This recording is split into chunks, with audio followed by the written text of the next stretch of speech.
Jaya TV நேயர்களுக்கு வணக்கம். இன்றைய ஆரோக்கிய உணவு நிகழ்ச்சியில் நம்ம பார்க்க போகிறது இன்னொரு விதமான ஒரு இட்லி தான். என்னடா நிறைய இட்லியாக செஞ்சுட்டு வராங்களேன்னு யோசிக்காதீங்க. எல்லாமே வித்தியாசமான இட்லி தான். இந்த இட்லிலாம் உங்களுக்கு எந்த கடையிலையும் கிடைக்காது. கண்டிப்பாக நீங்கள் வீட்டில் ட்ரை பண்ணி தான் ஆகணும், செஞ்சு தான் ஆகணும். அப்படின்னா தான் அதோடய டேஸ்ட் உங்களுக்கு தெரியும். இன்றைக்கும் அதே மாதிரி ஒரு வித்தியாசமான இட்லி, அதுக்கு ஒரு வித்தியாசமான சட்னி தான் நான் எடுத்துருக்கிறேன். இது எல்லாமே பார்த்திங்கன்னா வித்தியாசம்னு சொல்லிட்டு எங்களுக்கெல்லாம் கிடைக்காத பொருளில் செஞ்சு காட்டுறீங்களான்னு யோசிக்காதீங்க. ரொம்ப ஈஸியாக எல்லாருக்கும் எல்லா ஊர்லேயும் இருக்கிறவங்களுக்கு கிடைக்கக்கூடிய 2 பொருட்களில் தான் இந்த இட்லியும் சட்னியும் நான் இன்றைக்கி பண்ணி காட்ட போகிறேன். முதல்ல நம்ம பார்க்க போகிறது மாப்பிள்ளை சம்பா ரவை இட்லி. அது எப்படி செய்கிறதுன்னு பார்க்குறதுக்கு முன்னாடி அதுக்கு தேவையான பொருட்கள்லாம் என்னென்னு பார்த்துருவோம். மாப்பிள்ளை சம்பா ரவை இட்லி செய்ய தேவையான பொருட்கள்: மாப்பிள்ளை சம்பா ரவை 1 கப், புளித்த தயிர் 1 கப், பொடியாக நறுக்கிய இஞ்சி 1 டீஸ்பூன், கறிவேப்பிலை சிறிதளவு, கொத்தமல்லி 1 கப், முந்திரி சிறிதளவு, கடுகு 1 தேக்கரண்டி, கடலைப்பருப்பு 1 தேக்கரண்டி, உப்பு ருசிக்கேற்ப. இப்போ நம்ம மாப்பிள்ளை சம்பா ரவை இட்லி செய்ய தேவையான பொருட்கள்லாம் பார்த்துட்டோம். இந்த ரவை கடையில் கிடைக்காது, நம்ம தான் வீட்டில் தயார் பண்ணிக்கணும். மாப்பிள்ளை சம்பா அரிசி இப்போ எல்லா கடைகளையும் பரவாயில்ல நிறைய கிடைக்கிது. எல்லாருமே நிறைய வாங்குகிறாங்க. குறிப்பாக அது நல்ல நீரிழிவு நோயாளிக்கு ரொம்ப நல்லா கேட்குதுன்றனால நிறைய பேர் அதை வாங்கி யூஸ் பண்ண ஆரம்பிச்சிருக்காங்க. நம்ம நிறைய டிஷ்ஷஸ் அதில் பண்ணி நான் காட்டியிருக்கிறவங்களுக்கு இன்றைக்கி அந்த அரிசியை ரவையாக உடச்சி அதில் ஒரு ரவை இட்லி தான் நம்ம இப்போ எப்படி பண்ணுறதுன்னு பார்க்க போகிறோம். இந்த ரவை எப்படி தயார் பண்ணணும்னு கேட்டிங்கன்னா, மாப்பிள்ளை சம்பா அரிசியை நல்லா கழுவிட்டு ஒரு 4 மணி நேரம் ஊற வச்சுருங்க. ஊற வச்சதுக்கப்புறமா தண்ணியை வடிச்சிட்டு நல்ல ஒரு துணியில் பரத்தி போட்டு நிழல்லையே காய வச்சுருங்க. காய வச்சதுக்கப்புறமா நீங்கள் மிஷினில் கொடுத்து ரவையாக உடச்சி வச்சுக்கலாம். சப்போஸ் நிறைய வேண்டாம், கொஞ்சமாக வேணும்னு நினச்சிங்கன்னா நீங்கள் வீட்டிலையே மிக்சியில் உடச்சி எடுத்துக்கலாம். ரவை நார்மல் ரவை மாதிரி தான் இருக்கும். உங்களுக்கு நீங்கள் மிக்சியில் உடைக்கும் போது கொஞ்சம் மாவாயிருச்சு அப்படின்னு நினச்சிங்கன்னா நல்லா மாவு சல்லடையில் சலிச்சிட்டிங்கன்னா மாவு ஃபுல்லாக கீழே வந்துடும். உங்களுக்கு வெறும் ரவையாக அந்த மாதிரி கிடைக்கும். உங்களுக்கு பார்த்தீங்கன்னா கலர் பாருங்கள், அந்த மாப்பிள்ளை சம்பாவோட கலர் அப்படியே தெரியும். அதில் அந்த சிகப்பாக இருக்கும். நம்ம நிறையா காட்டியிருக்கிறனால அரிசி எப்படி இருக்கும்னு சொல்லிட்டு. ஸோ இந்த மாதிரி நீங்கள் ஒரு புட்டு இடியாப்பத்துக்கு நம்ம எப்படி மாவு அரைக்கிறது நான் சொல்லி கொடுத்துருக்கேன். அந்த மாதிரி அரைக்கிறதுக்கு முன்னாடி நீங்கள் மிஷின்லேயே கொஞ்சமாக ரவையாக உடச்சி கொடுங்க அப்படின்னா அவங்க இந்த மாதிரி ரவை பதத்துக்கு உடச்சி கொடுத்துருவாங்க. ஸோ இதுவும் நீங்கள் ரெடி பண்ணி வச்சுக்கலாம். நம்ம அரிசி ரவையில் என்னெல்லாம் பண்ண முடியுமோ அதே மாதிரி இந்த ரவையிலையும் பண்ண முடியும், இந்த மாப்பிள்ளை சம்பா ரவையிலையும் பண்ண முடியும். இப்போ இந்த ரவை இட்லிக்கு மாவு எப்படி தயார் பண்ணணும்னு பார்த்தீங்கன்னா, முதல்ல இந்த ரவையை நல்ல வெறும் வாணலியில் வறுத்துக்கோங்க. ரவையை தனியாக வறுத்து எடுத்து வச்சுக்கோங்க. அதுக்கப்புறமா அதே வாணலியில் கொஞ்சமாக நெய் ஊற்றி முந்திரியை வறுத்துக்கோங்க. அதுக்கப்புறமா அதில் இன்னும் கொஞ்சம் எண்ணெயும் சேர்த்து கடுகு கடலைப்பருப்பு அது 2ஐயும் அதில் நல்லா தாளிச்சுக்கோங்க. தாளிச்சுட்டு இந்த ரவை இருக்குது இல்லையா, இந்த மாப்பிள்ளை சம்பா ரவையோடு அதெல்லாம் மிக்ஸ் பண்ணிக்கோங்க. அதாவது மாப்பிள்ளை சம்பா ரவையை வறுத்து எடுத்துக்கோங்க. வறுத்ததில் முந்திரி நெய்யில் வறுத்து அதையும் சேர்த்துக்கோங்க.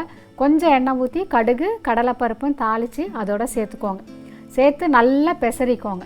உங்களுக்கு பார்த்தீங்களா பெசர்ன மாவு இந்த மாதிரி இருக்கும், ரவை இந்த மாதிரி இருக்கும். உங்களுக்கு பாருங்கள், இதில் கடலைப்பருப்பு தெரியுது, உங்களுக்கு முந்திரி பருப்பு தெரியுது.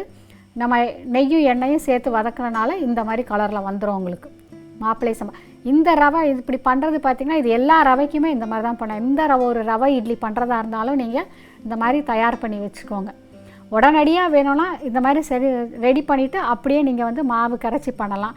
இல்லை ஒரு வெளியூருக்கு போகிறோம் அங்கே போய் தான் பண்ண போகிறோம் அப்படின்னா நீங்கள் இந்த மாதிரி தயார் பண்ணி நல்ல ஒரு ஜிப்லாக் கவரில் போட்டு வச்சுட்டிங்கன்னா உங்களுக்கு கெட்டு போகாமல் இருக்கும். ஒரு மாதம் வரைக்கும் தாராளமாக இருக்கும். ஈரமே படாமல் நீங்கள் வச்சுக்கணும். இந்த மாதிரி ரவையை ரெடி பண்ணி வச்சுக்கோங்க. இந்த ரெடி பண்ண ரவையை நல்லா புளித்த தயிரில் ஒரு அரை மணி நேரமாவது நீங்கள் ஊற வைக்கணும். நான் காட்டுறேன் பாருங்கள் ஊற வச்சதை. இப்போ இது நல்லா கெட்டியாக இருக்குது. இதில் இன்னும் கொஞ்சம் நம்ம தயிரும் தண்ணியும் சேர்த்துக்க போகிறோம். ஏன்னா அது ஊற ஊற உங்களுக்கு அப்படியே இழுத்துரும். இப்போ இந்த மாதிரி ரெடி பண்ண ரவையை தான் நான் இப்படி புளித்த தயிரில் ஊற வச்சுருக்கேன். முடிஞ்ச அளவுக்கு ரவை இட்லி பண்ணும்போது தயிர் கொஞ்சம் நல்லா புளித்த மாதிரி பார்த்துக்கோங்க. சப்போஸ் உங்கள் தயிர் அவ்வளோ புளிப்பு பத்தாது அப்படின்னு நினச்சிங்கன்னா ஒரே ஒரு சிட்டிகை ஆப்ப சோடா சேர்த்துக்கலாம்.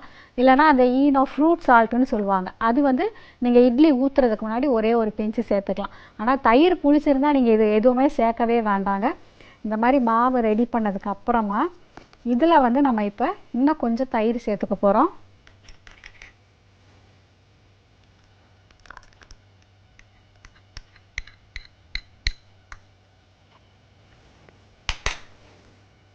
அடுத்தது இதில் கொஞ்சமாக இந்த இஞ்சி அதையும் சேர்த்துக்கோங்க. இது கருவேப்பிலை,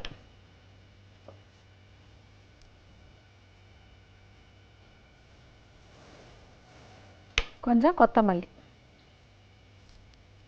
பொதுவாக ரவை இட்லி பண்ணும்போது நீங்கள் கருவேப்பிலை கொத்தமல்லிலாம் நிறைய சேர்த்திங்கன்னா, இஞ்சிலாம் சேர்க்கும் போது உங்களுக்கு வந்து இட்லி வந்து நல்லா வாசனையாக இருக்கும், நல்லாயிருக்கும் உங்களுக்கு. ஏன்னா ஒரு ரவையில் வந்து ஒரு டேஸ்ட்டே இருக்காது. அந்த மாதிரி சப்புன்னு இல்லாமல் இதெல்லாம் சேர்க்கும்போது நல்லா வாசனையாக இருக்கும் உங்கள் இட்லி. இதுக்கெலாம் வந்து அளவே கிடையாதுங்க, உங்களுக்கு எவ்வளோ விருப்பமோ நீங்கள் அதை சேர்த்துக்கலாம். உங்களுக்கு இன்னும் கொஞ்சம் கலர்ஃபுல்லாக வேணும்னு நினச்சிங்கன்னா கொஞ்சோண்டு கேரட் துருவி இதோட சேர்த்துக்கலாம்.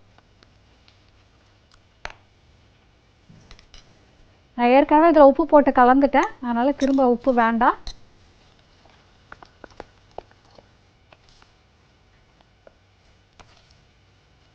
நல்லா இந்த மாதிரி கலந்து வச்சுக்கோங்க. இப்போ இந்த பக்கம் நம்ம எப்பவும் போல் ஒரு இட்லி பாத்திரத்தில் தண்ணி ஊற்றி சூடு பண்ணோம்.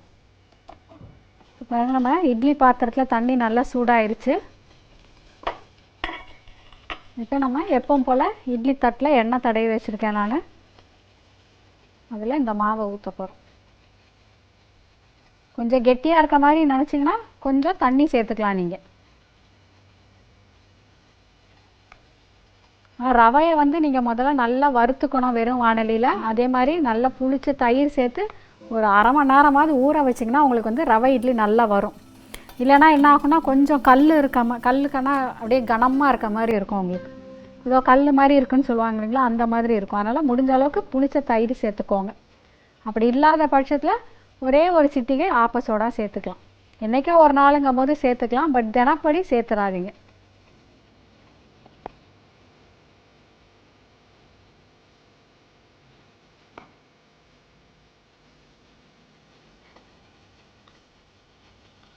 இப்போ இதை மூடி வச்சுருப்போம். மூடி வச்சு ஒரு 10 நிமிஷம் நீங்கள் வேக விடணும். ஏன்னா இது மாப்பிள்ளை சம்பா ரவை, அதனால் வேகிறதுக்கு கொஞ்சம் டைம் எடுக்கும். ஸோ ஒரு 10 நிமிஷம் வச்சுருங்க. நீங்கள் வெந்துருச்சான்னு பார்க்கும்போது எப்பவும் போல் நம்ம ஒரு குச்சி வச்சு குத்தி பாருங்கள். ஒட்டாமல் வந்துருச்சுன்னா இட்லி ரெடி ஆகிடுச்சுன்னு நினச்சிக்கலாம் நம்ம. ஸோ அந்த அளவு மாதிரி வச்சுட்டு அது வரைக்கும் நம்ம வெயிட் பண்ணி பார்ப்போம். இதுக்கு நடுவில் நம்மளுடைய ஜெயா டிவி வழங்கும் ஆரோக்கிய உணவில் ஒரு சிறிய இடைவேளை.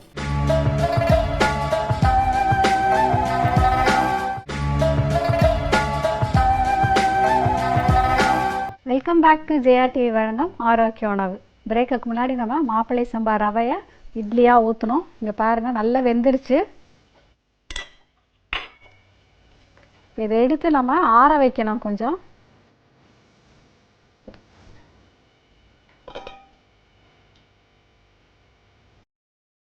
இப்போ நம்ம இட்லி ரெடி ஆயிடுச்சு. இந்த மாதிரி நான் எடுத்து வச்சுருக்கேன். இது கொஞ்சம் ஆறுனதுக்கப்புறம் எடுத்திங்கன்னா உங்களுக்கு கொஞ்சம் ஈஸியாக வரும் எடுக்கிறதுக்கு. ஏன்னா ஒட்டாமல் வரணும்னா ஒரு 5 நிமிஷம் ஆற விட்டுட்டு அப்புறமா எடுப்போம் நம்ம.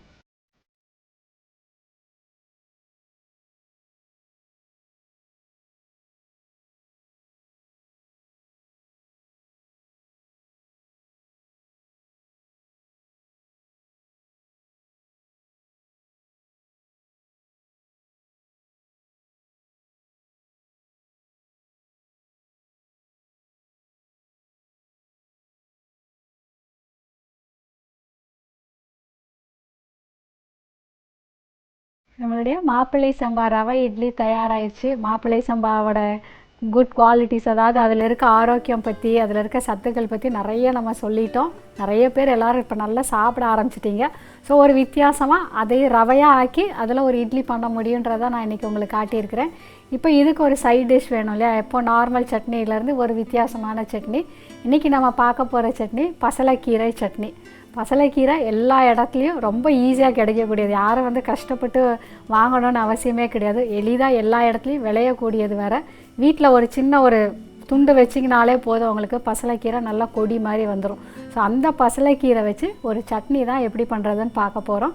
ஸோ அது பார்க்குறதுக்கு முன்னாடி அதுக்கு தேவையான பொருட்கள்லாம் என்னென்னு பார்த்துருவோம். பசலைக்கீரை சட்னி செய்ய தேவையான பொருட்கள்: பசலைக்கீரை 1 கப், தக்காளி 1, சின்ன வெங்காயம் 10, பூண்டு பற்கள் 2, பச்சை மிளகாய் 2, பொட்டுக்கடலை 1/4 கப், உப்பு ருசிக்கேற்ப, கொத்தமல்லி சிறிதளவு, கடுகு 1 டீஸ்பூன், உளுந்து 1 டீஸ்பூன், எண்ணெய் தேவையான அளவு, கறிவேப்பிலை சிறிதளவு. இப்போ பசலைக்கீரை சட்னி செய்ய தேவையான பொருட்கள்லாம் பார்த்துட்டோம். பசலைக்கீரை நிறைய பேருக்கு தெரிஞ்சிருக்கும். குறிப்பாக இந்த ஜென்ரேஷனுக்கெலாம் பசலைக்கீரைனா என்னன்னு தெரியறதில்ல. அவங்களுக்காக நான் காட்டுறேன். இது எல்லாரும் வந்து பசலைக்கீரை வந்து இப்போ கடைகளில் பார்த்திங்கன்னா உங்களுக்கு பாலக், அதாவது டெல்லி பாலக்குன்னு சொல்கிறது தான் நிறைய கிடைக்கிது. இந்த பசலை வந்து நம்ம ஊருக்கே உள்ள ஸ்பெஷலான பசலைக்கீரை. இதுவும் வந்து அந்த பாலக் டைப்பில் ஒரு வெரைட்டி தான். ஆனால் இது வந்து நிறைய மார்க்கெட்டில் கிடைக்கிறதில்ல. ஸோ பார்த்திங்கன்னா இப்படி இருக்கும். உங்களுக்கே இந்த பசலையில் 2 வகை உண்டு. இது வந்து பார்த்திங்கன்னா நார்மலாக வெறும் பச்சை கலரில் இருக்கும் உங்களுக்கு. இன்னொன்று பார்த்திங்கன்னா கொஞ்சம் வயலட் லிஷாக இருக்கும். இந்த வெளியில் பின்னாடி பாருங்கள், பார்த்தாலே தெரியும். கொடி பசலை, தரை பசலை அப்படிலாம் நிறைய வெரைட்டிஸ் உண்டு உங்களுக்கு. இந்த வெரைட்டி வந்து பொதுவாக நிறைய கிடைக்கக்கூடியது.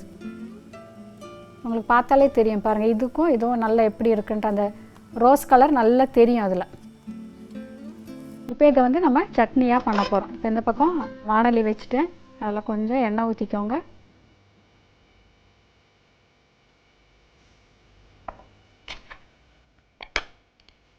அதில் சின்ன வெங்காயம் சேர்த்துக்க போகிறோம்.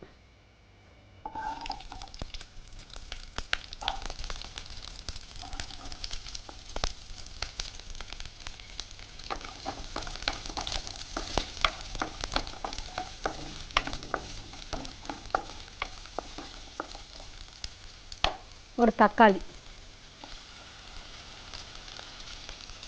நீங்கள் தக்காளிக்கு பதிலாக புளியும் சேர்த்துக்கலாம். குறிப்பாக அந்த பசலைக்கீரை வெரைட்டிலாம் பார்த்தீங்கன்னா கொஞ்சம் வழுவழுப்பு தன்மை நிறையா இருக்கும்.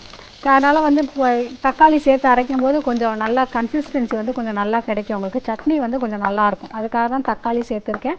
தக்காளிக்கு பதிலாக நீங்கள் புளி வேணாலும் சேர்த்துக்கலாம்.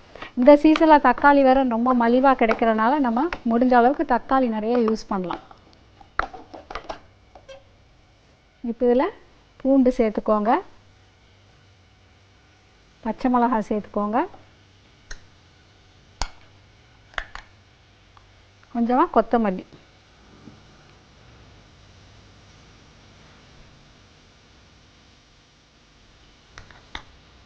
இப்போ இந்த கீரையை அப்படியே போல சும்மா 2 பிச்சு போடுங்க. இல்லைனா கொஞ்சம் கட் பண்ணி கூட நீங்கள் சேர்த்துக்கலாம். இந்த கீரை நான் வீட்டிலேருந்து எடுத்துகிட்டு வந்தால் தான். ஸோ ரொம்ப ஈஸியாக வீட்டில் வந்து ஒரு சின்ன தொட்டியில் வச்சு கூட நீங்கள் வளர்க்கலாம். பால்கனியில் ஏற்றி விட்டிங்கன்னா அது பாட்டுக்கு நல்லா கொடி மாதிரி போயிடும் உங்களுக்கு. ஸோ தினம் ஒரு 4 நாளைக்கு ஒரு வாட்டி பார்த்திங்கன்னா உங்களுக்கு நல்ல கீரை கிடைக்கும். பொதுவாக வந்து பார்த்திங்கன்னா பசலைக்கீரையை பருப்பு போட்டு கூட்டு நிறைய செய்வாங்க எல்லாருமே. பட் இதில் பொரியல் பண்ணும்போது அவ்வளோ நல்லா இருக்காது. அந்த வழுவழுப்பு தன்மை ரொம்ப ஜாஸ்தி இருக்கும்.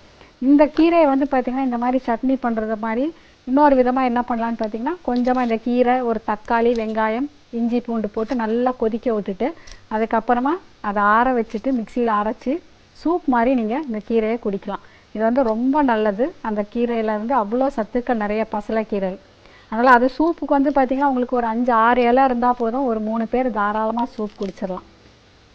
ஸோ உங்கள் வீட்டில் இருக்கும்போது பார்த்திங்கன்னா நிறைய வேஸ்ட் பண்ணாதீங்க. நான் பார்ப்பேன் ரோட்லலாம் பார்த்திங்கன்னா அது பாட்டு கொடி மாதிரி கிடக்கும். பறிக்கிறதுக்கோ எடுக்கிறதுக்கோ ஆளே இல்லாமல் அவ்வளோ வேஸ்ட்டாக போகும்.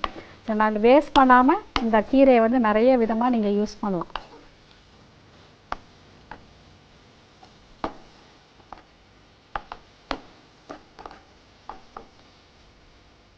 இப்போ இதில் தேவையான அளவு உப்பு சேர்த்துக்கோங்க.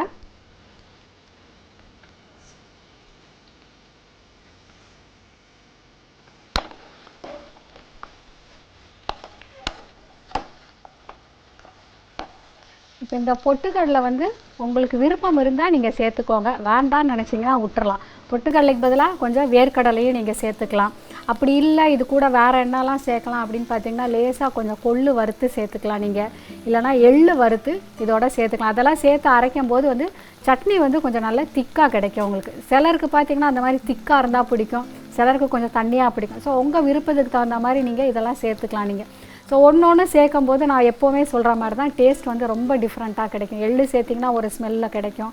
கடலை சேர்க்கும் போது அந்த கடலையோட ஃப்ளேவர் நிறைய தெரியும். ஸோ இப்போ இந்த கீரை ஸ்மெல்லு பிடிக்காதவங்க கூட இதெல்லாம் சேர்த்து அரைக்கும் போது கண்டிப்பாக இந்த சட்னியை வேண்டானே சொல்ல மாட்டாங்க. இப்போ இது கொஞ்சம் வதங்கிட்டு இது ஆறட்டும். இதுக்கு நடுவில் நம்மளுடைய ஜெயா டிவி வழங்கும் ஆரோக்கிய உணவில் ஒரு சிறிய இடைவேளை.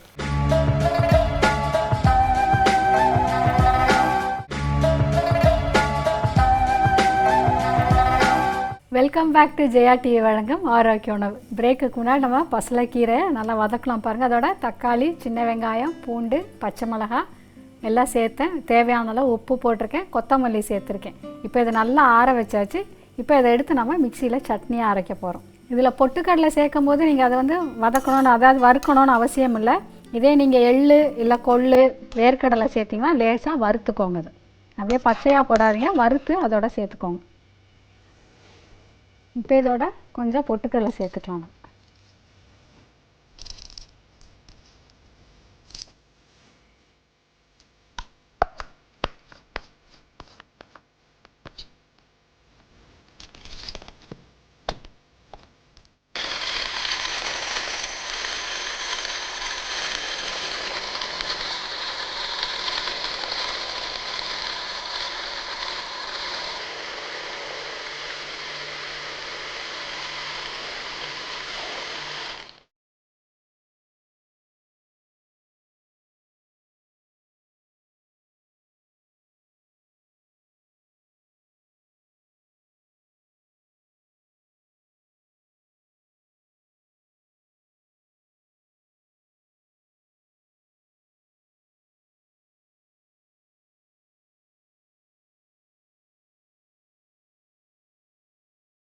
இப்போ நம்மளுடைய பசலைக்கீரை சட்னி தயாராகிருச்சு.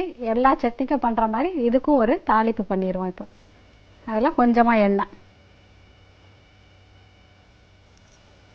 எண்ணெய் சூடானவுடனே கடுகு, கொஞ்சம் உளுத்தம் பருப்பு, கொஞ்சம் கருவேப்பிலை.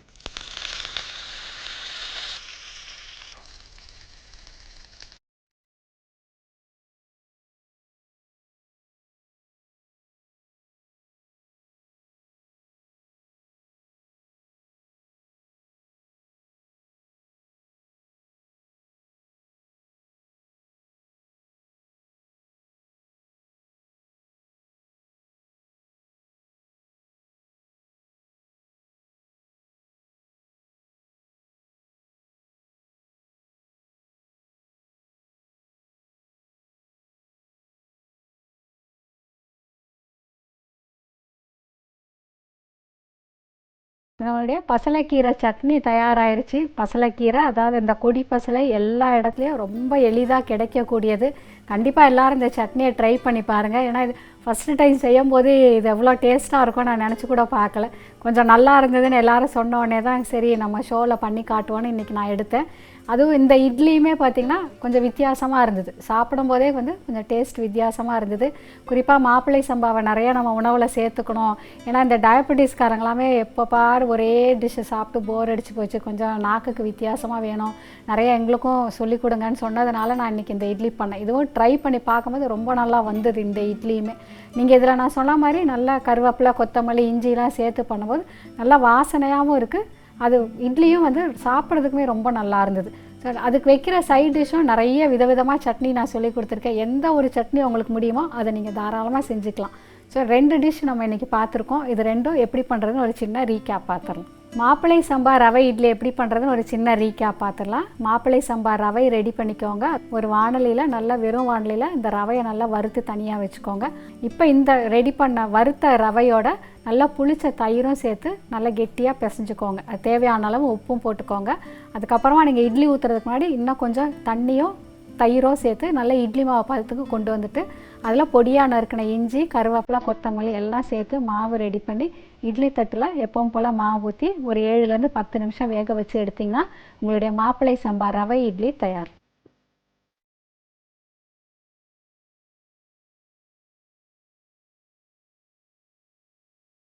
அடுத்து நம்ம பார்த்தது பசலைக்கீரை சட்னி. இந்த பசலைக்கீரை சட்னி எப்படி பண்ணுறதுன்னு ஒரு சின்ன ரீகேப் பார்த்துடலாம். இப்போ ஒரு வாணலியில் கொஞ்சம் எண்ணெய் ஊற்றிட்டு வெங்காயம், தக்காளி, பச்சை மிளகாய், பூண்டு, இந்த பசலைக்கீரை எல்லாம் சேர்த்து நல்லா வதக்கிக்கோங்க. தேவையான அளவு உப்பும் சேர்த்து கொஞ்சம் ஆற விட்டுட்டு அதுக்கப்புறமா அதை எடுத்து நல்லா மிக்சியில் அரைச்சிருங்க. அரைக்கும் போது கொஞ்சம் பொட்டுக்கடலையும் சேர்த்துக்கோங்க. நல்லா அரைச்சி எடுத்திங்கன்னா உங்களுடைய சட்னி தயார். அதுக்கப்புறம் அது கடுகு, உளுத்தம்பருப்பு, கருவேப்பிலை சேர்த்து தாளித்து கலக்கினீங்கன்னா உங்களுடைய பசலைக்கீரை சட்னி தயார்.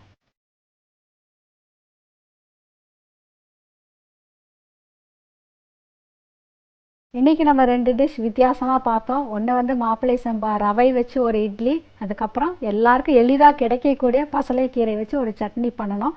ஸோ இது ரெண்டுமே உங்களுடைய ஆரோக்கியத்துக்கு ஏற்ற ஒரு உணவு. குறிப்பாக வயசானவங்கலேருந்து குழந்தைங்க வரைக்கும் எல்லாருமே சாப்பிடக்கூடிய ஒரு உணவு. கீரை சாப்பிடாத குழந்தைங்க கூட இந்த மாதிரி ஒரு சட்னி பண்ணி கொடுக்கும்போது கண்டிப்பாக சாப்பிடுவாங்க. நீங்கள் அவங்களுக்கு இந்த சட்னியை வந்து சப்பாத்தியில், தோசையில் அதிலலாம் மேலே வந்து ஸ்ப்ரெட் மாதிரி தடவி கொடுக்கலாம், ப்ரெட்டிலலாம். ஏன்னா அதே மாதிரி பார்த்திங்கன்னா இந்த ப்ரெட்டு ஸ்டிக்கெல்லாம் கிடைக்கிது இப்போ. அதெல்லாம் வந்து இந்த சட்னியில் அவங்கள டிப் பண்ணி நீங்கள் சாப்பிட வைக்கலாம். ஸோ அதை வந்து வேண்டான்னு சொல்ல மாட்டாங்க. ஸோ ஒரு நல்ல ஒரு ஆரோக்கியமான சட்னியை இட்லியை எப்படி பண்ணுறதுன்னு பார்த்தோம். கண்டிப்பாக எல்லோரும் செஞ்சு பாருங்கள். நல்லா சாப்பிடுங்க, ஆரோக்கியமாக இருங்க. இதே மாதிரி ஒரு நல்ல ரெசிபியோட மீண்டும் உங்களை அடுத்த வாரம் ஜெயா டிவி வழங்கும் ஆரோக்கிய உணவில் சந்திக்கிறேன். அதுவரை நன்றி, வணக்கம்.